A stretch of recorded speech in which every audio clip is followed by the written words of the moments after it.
सेवेत रुजू केलंच पाहिजे, सेवेत रुजू केलंच पाहिजे. मुख्यमंत्री जनताचा वाटाच पाहिजे, सेवेत रुजू केलंच पाहिजे. मानधन वाढ झालीच पाहिजे, मानधन वाढ झालीच पाहिजे. वाढ झालीच पाहिजे, मानधनात वाढ झालीच पाहिजे. 11/2/2025 रोजी आम्ही सर्व मुख्यमंत्री योजना दूत आमचा कार्यकाळ 28 फेब्रुवारी पर्यंत संपत येत आहे.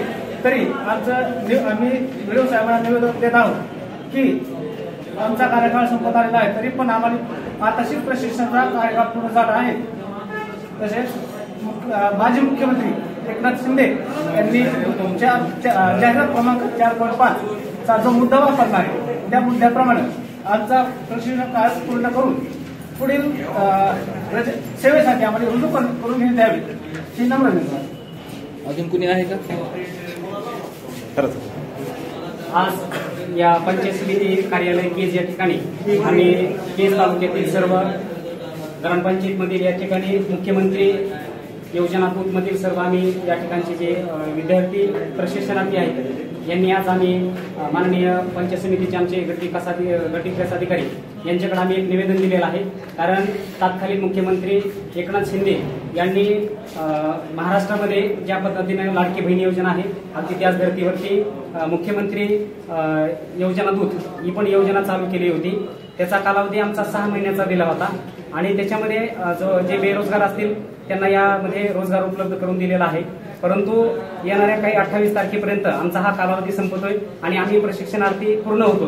परंतु आम्हाला जे आज इथं आलेले आहेत हे सर्व पदवीधर आहेत किंवा पदव्युत्तर आहेत, म्हणजे आम्ही सुशिक्षित बेरोजगार होत आहोत पुण्याच्याला.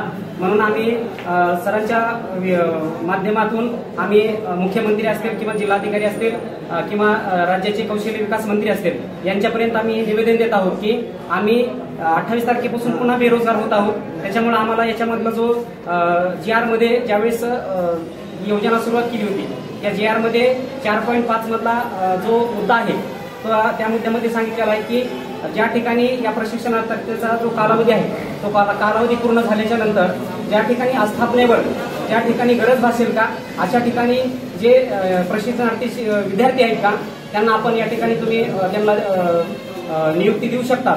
अगदी त्याप्रमाणे आम्ही त्यांना विनंती केलेली आहे आणि जो आमचा कालावधी आहे का तो कालावधी वाढवून मिळावा याच्यासाठी आम्ही आज पंचायत समिती या ठिकाणी निवेदन दिलेलं आहे. धन्यवाद.